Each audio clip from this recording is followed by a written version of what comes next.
क्या कहती है? वो कहती है ब्रह्म की साधना करो, क्योंकि इन्हें ज्ञान, अब जैसे माँ के पेट में प्राणी को पूरा ज्ञान होता है और बाहर आते भूल जाता है, ऐसे ही दुर्गा भी ऊट पटांग, क्योंकि एक सतलोक से निकलने के बाद इनकी ऐसी ही स्थिति हो गई है, इनको यथार्थ ज्ञान नहीं रहा।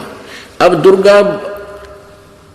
दुर्गा जो है अपने वचनों में कदे परब्रह्म कह रही है, कदे पार ब्रह्म बोल रही है, परम अक्षर, फिर अक्षर ब्रह्म की महिमा गा रही है, और आखिर में कहती है वो ब्रह्म है और उसका ओम नाम है, उसका जाप करो और वो ब्रह्म लोक में रहता है बस, और किसी की पूजा मत करो। तो इससे विष्णु जी के अज्ञान की पोल खुल गई। वो कहता मैं दुर्गा से ऊपर किसी को नहीं मानता, दुर्गा कहती है ब्रह्म की पूजा करो और सब पूजाएं छोड़ दो, मेरी भी छोड़ दो।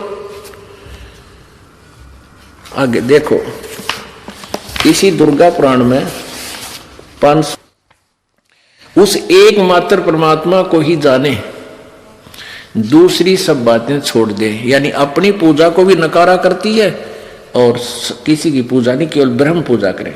यही अमृत रूप परमात्मा के पास पहुंचने का पुल है, संसार समुद्र से पार होने का, अमृत रूप परमात्मा को प्राप्त करने का सुलभ साधन है।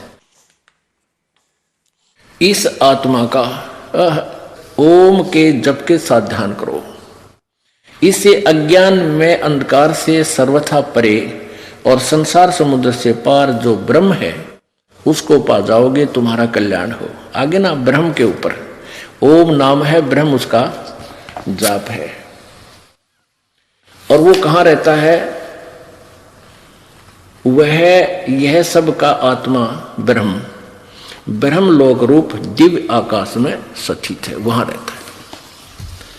अच्छा, ये तो अब ये परमात्मा का एक सेंटेंस, वेद कतेव झूठे ना भाई, झूठे हैं जो समझे नाही, गुरु बिन काहू न पाया ज्ञाना, ज्यों थो था बुझ छड़े किसाना, गुरु बिन वेद पढ़े जो प्राणी, समझे न सार रहे अज्ञानी।